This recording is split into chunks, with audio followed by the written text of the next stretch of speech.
we do different things. I mean, we blocked a punt down 2 games.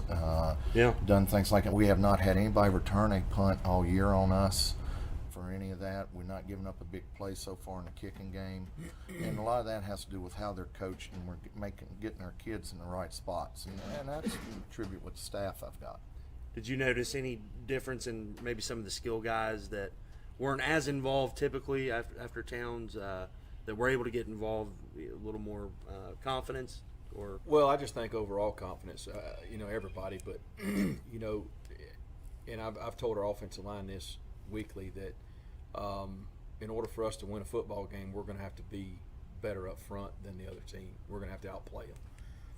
If we can do that, then we'll have an opportunity at winning the game. I didn't say we would win it, but we'd have an opportunity at winning it. make it a four-quarter affair. Yeah. So if we're not as good up front, then of course we're probably going to get our fannies beat. And I thought Friday night, Gordon Central, I thought, we played a little better than they did up front defensively.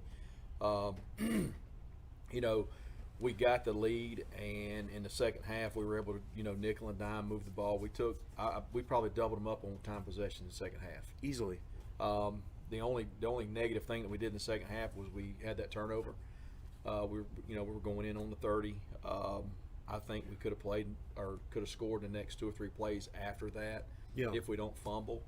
But like I said, we fumbled and somebody else picked Ashton up. But I thought we had the game controlled in the second half. And I guess my job is when you've lost 30 games in a row, is to make sure that you don't lose a game. Right. Being over aggressive. Gordon had probably 100 yards total offense, 110 or something. We were in control defensively. They weren't throwing the ball. Had 1 completion. So I was, And we talked about that during the game. This was our second half, and Gary and myself talked about. We got a situation where we weren't trying to screw the game up for the kids. Right. I mean, I thought there was times we said that we probably could have done this play, but the risk was not worth it. I mean, we're playing so good on defense, and our kicking game was, we're punting the ball very well. And, the greatest play on 4th down is a punt. People don't realize, I think the drive of the kick. Is if you got a good punter, the best play on 4th down is to punt, and you play field position. And we kept them on their half of the field almost the entire second half. And so we didn't want to screw up our kids by putting them in a bad spot with what they, putting us in a bad spot with the plays that, we might have called. And that's the point I wanted to bring up, too, getting into the Gordon Central game last Friday. Being able to keep what they do off the field, because they spread it out. For those of you that weren't there, they spread it out. A lot of zone inside stuff. We got a pretty good running back, but it's the kind of thing where you feel the big plays always could be coming just by the law of averages. So I think, especially that drive in the third quarter, that was long. It was very long. It was probably a 14, 15 play drive. But the thing is we turned it over on downs inside the 10. But, on 4th down, me and him talked, and I said, I would hate to kick it here and then block it and then return it for 6. Right. And then, we're down 9-6 right now. And we felt like, we pin them there. Yeah, they haven't driven the ball the length of the field yet. The one score they had, it was on, I think it was on a punt or something that, we made a mistake allegedly. On the punt block. On punt block, and they got it deep in their territory, so that's how they got their 3 points. So I didn't feel like they could drive it the length of the field. So my thing was, at this point in time in the program, it's probably best that we go for it, pin them. If we don't get it, they got to drive 90. They haven't done it yet, but I think we took probably 8, 9, 10 minutes off the clock in the third quarter by doing that. You don't have your defense out there running all over the place trying to cover people. No, and I think we had save their legs a little bit for the fourth. Well, I think they ran both ways. I think they ran 40 plays. We ran 56 or 57, something like that. So we ran 17, 18 more plays than they did. So I think that plays into what we want to do right now with the program as far as relying on our offensive line and running the ball, and then of course taking our shots whenever we can. Right, establishing it. And yeah, I mean, of course, ultimately, if you're on the minus side of the 50, you want to be conservative. Once you cross the 50, that's when, you get a little more riskier, I guess. Then and that allows your defense, which, we'll get into the defense in the next segment. Defense was big with those fourth down stops. We're actually going to take a break. We got some defense and special teams coach coming over. We got the whole staff here. I wish we could pan over, but we're going to get into some of the defensive stuff and special teams, especially that punting game that was so big last Friday night. This is Bobcat Turf Talk. I'm your host, Richie Stone. We're going to go ahead and take a break. Join us when we get back.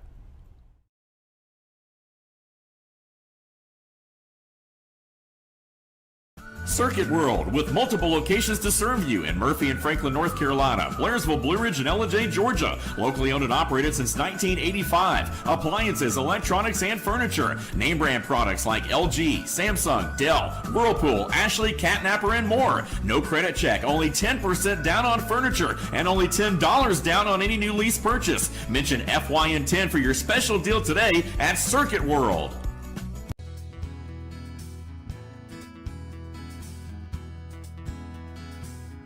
Hello, my name is Chad Watkins. I'm the manager at Larry's Body Shop.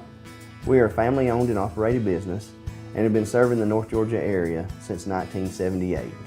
We are located at 1216 Progress Road in Ellijay, Georgia. Our shop specializes in collision repair and we work with all major insurance companies. Larry's Body Shop is ICAR Gold, the highest role of training recognized by the collision repair industry. It is estimated that only 10% of collision shops meet these standards. Our shop consists of state-of-the-art equipment such as laser measurement system, down-drive spray booth, spot and MIG welding equipment. All of our paints are mixed on-site so that we can guarantee your paint to match every time. I know that having an accident can be a stressful event. We take pride in making sure our customers are satisfied with the repair of their vehicles.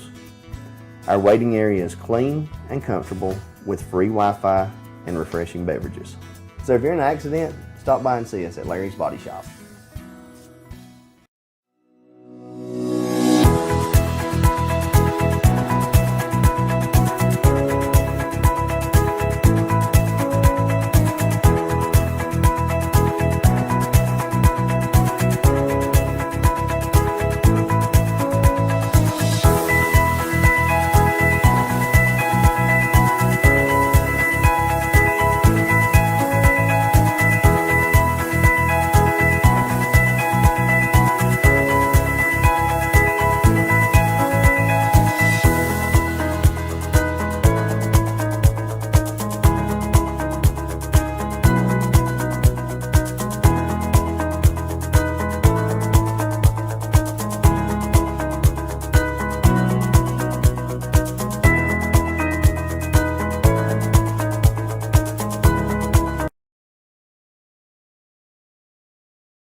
All right, and we're back. Welcome back to Bobcat Turf Talk. I'm here with head coach Kevin Saunders, as well as we are now joined by strength and conditioning coach and defensive coordinator Adam Morton, and our special teams coordinator Heath Hinton. How you guys doing? Good. Good to have you. So I guess we'll go back to the same question we started with the offense. How was it coming in defensively, based on what was in place?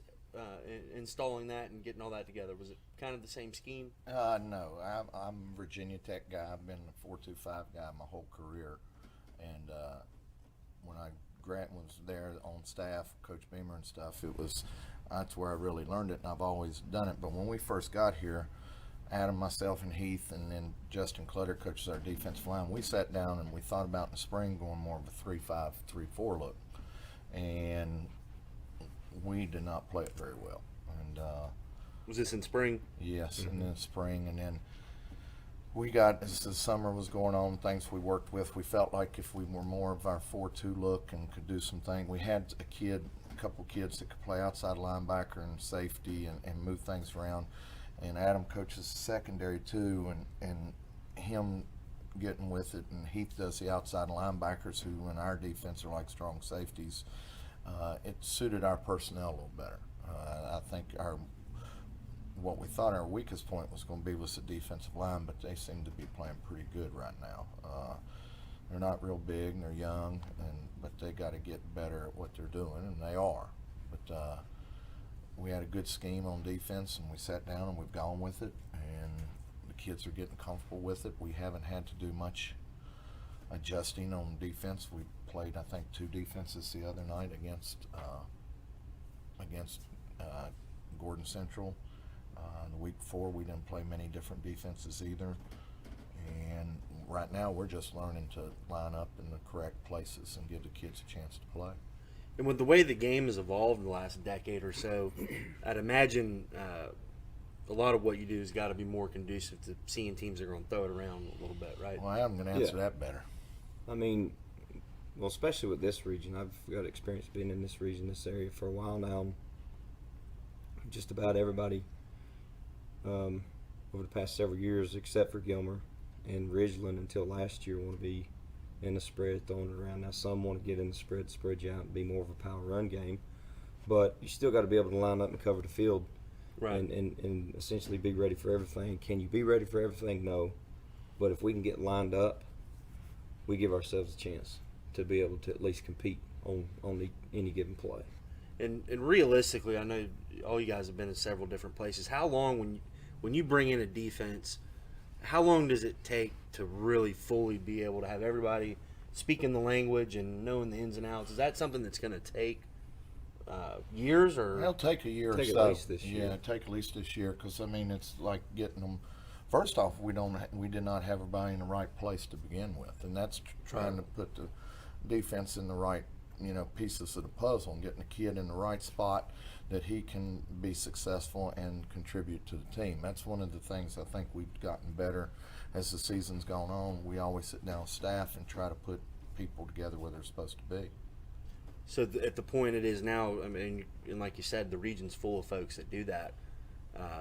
It's the kind of thing where you're looking for specific matchups to be able to exploit, or are you just trying to keep it simple and not overcomplicate it? Well, right now it's in its infancy stage, because my defense can get very complex. And when I was at Pebblebrook, it took us 2 to 3 years to have the real whole concept of the defense in. And in my last year there, we were really good on defense. And here we're getting better on defense. We don't do a lot. We don't do multiple coverages. We do a couple.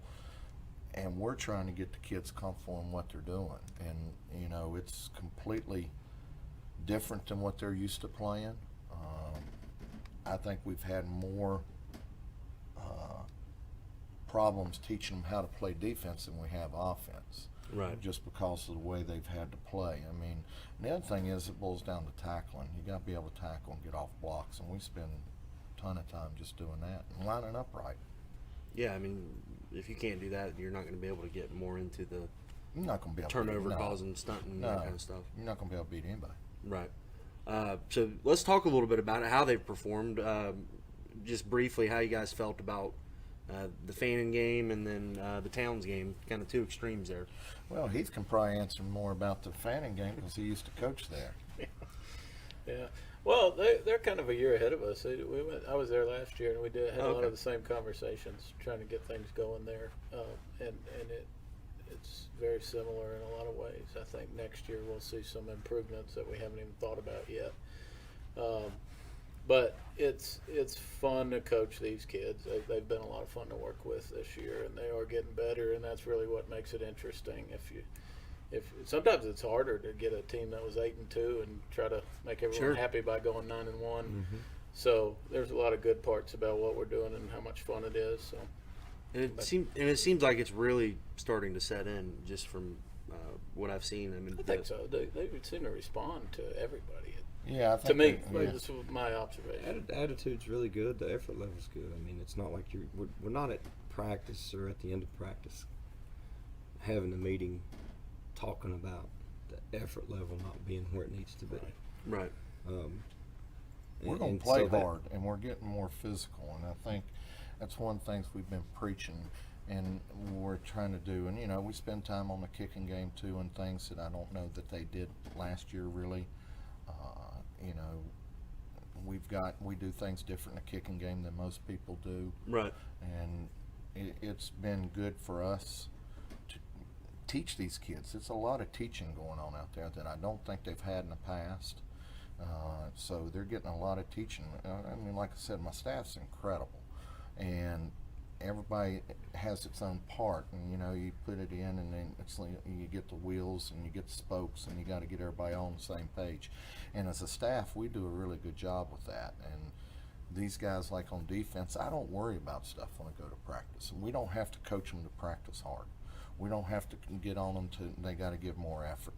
What we do is the thing is we got to get them to where they understand what they're doing. Sure. So the culture's coming in, the culture of going about your business and showing up and doing putting work in. Yes, and the first improvement we did was when he got there. It was in February. Is we got the weight room really going. I mean, we have one of the best strength guys around in Adam here, and that's where we're making some improvements right now. I think we're getting stronger. The kids are learning how to be stronger in their technique and their lifting. We're not where we need to be yet, but we're way stronger than the team was last year. So just to switch gears a little bit to the game at Gordon Central this past Friday, talk a little bit about those fourth down stands you had. I think one, you turned them over maybe deep in their own territory, and then after the turnover, I want to say they went 4 and out. Maybe they got one first down. I can't exactly remember. They didn't have many first downs. Adam, they do a good job on their scouting stuff. Yeah. And we had a real good feel of what they were doing. And, you know, they were calling plays, and the kids were calling the plays from the field. The kids were very comfortable with what they were taught during practice by our staff, and nothing caught them off guard, really. Yeah, it didn't seem like he had anybody open. It looked like you guys had a good umbrella. No, and the kids did a good job on the back end of staying back. I mean, you know, we kept the coverage pretty simple, and but even coming off on the sidelines, the confidence they had every time we were able to get a 3 and out or get them to turn over on downs, they had more confidence coming back to the sidelines. The feedback they were given was good, and also just their whole demeanor. I felt good. The later the game got. Right. Like our guys feel good about what's going on, and they were confident. And I think anybody there felt that too. Like even after the fumble, I thought, okay, that was my point. When they returned that fumble, I think a lot of seasons I would have been like, here we go. But I Right. really didn't feel that way. I immediately thought, we'll be all right. Yeah. They we can't got kick one- a we got the ball 57-yarder. back, 4 So downs. we'll We got be back okay. 4 downs. Yeah, we we four had plays 4 later. downs, 4 plays. I think they didn't get a yard, did they? I think he lost yards on that after the fumble because we had a big Well, sack that's when, right yeah, there. yeah, 2 sacks on that. 2 sacks on that drive right there. But The D line really. Yeah, they played well. As the game went on, they got better, and that was the other thing. And I think our kids did not get a team that's used to losing usually finds a way to lose. Sure. And so when this happened, I was expecting the kids to go, "Oh God, here we go again," but they did not have that attitude whatsoever. They stayed even keeled. You could coach them. They don't get they don't get overly emotional. They like playing hard. They think they got a toughness to them right now. We got a long ways to go, but the coaches, everybody was confident in the game, and that was the other thing. I mean, all the coaches were good. They coached the game really good. The coaches coached confident, and they felt good that we could win the game. And even coming back after you forced the turnover on downs, being able to get it to the knee, get it to the victory formation, and not having to punt again. But speaking of punting, I thought one of the plays of the game was that punt there in the second half, pinning them back. I think that's who we're going with for the player of the week. Talk a little bit about your punting and kicking game and how how experienced these guys are. I don't know if they're first-year punters. I know Darling's listed as a quarterback. I He think. played quarterback last year. I don't think he's ever punted. I think till they this year. said they said he punted some last Seth, year. if you look did at he? Seth, though, I mean, he's a perfect person to put back there. Oh, he's a great He can athlete. catch, yeah. So he's a good. You really want an athlete at punter. Heath does all that with and him. then, And if I he mean, can he's work got a with our long kicker, leg. he can work with our kicker, and which is kickers are a completely different breed. And Heath can work with them. I try to He's stay away getting from better. We haven't quite seen the stats, but we've kicked a field goal against Fannin to try to get off to a good start in that game, and I thought that really helped us because our offense had a big drive. It would have been a real bad time to miss one. Right. So, yeah, they're getting better. Seth practices really hard, too. Actually, Adolfo does as well. Adolfo Bautista is a place kicker, and Seth Darling's the punter, and they both practice real hard. They go out there early, and they get some extra kicks in because they know during practice they're going to be busy doing other things Sure. with Seth. So, I mean, they've worked hard, and they pay attention. They listen to you. I think that's real important. And here's another thing: Heath and them, my coaches, we got 3 long snappers, and you don't Right. find that very often in No. many places. Usually, it's just 1 long snapper. Even in a college program. Yeah, we got 3. We got 1 for punts and then 1 for extra points, field goals. I mean, that doesn't always happen, and, Right. and that's really, And we tricky had with to them. use Ashton's helmet came off on 3rd down, so our second string snapper had to go in Oh, wow. and snap on punt. And he made a had a great great snap. snap on Great punt. snap. And then we didn't didn't have even a great know that. punt that Yeah, time, and then but- on the extra point, he plays both ways. Will Bradburn does, and he plays both. His hands just get wet, and he rolled it back there on one. We've got that correct. Will's had a good But, run yeah, here he too. will, but he's a sophomore. Right. So I mean, A lot of a sophomores lot of out there. sophomores. Seth's a sophomore punter. And speaking of another sophomore, even in your return game, both kickoffs and punt. Kobe. Yeah, I mean, I've been impressed. We've got some clips from the Fannin game. I mean, it seemed like he had a few, but Well, unfortunately, making guys he miss. had a few of them. Yeah, we like it better when he hardly ever gets a Right, chance to but do it.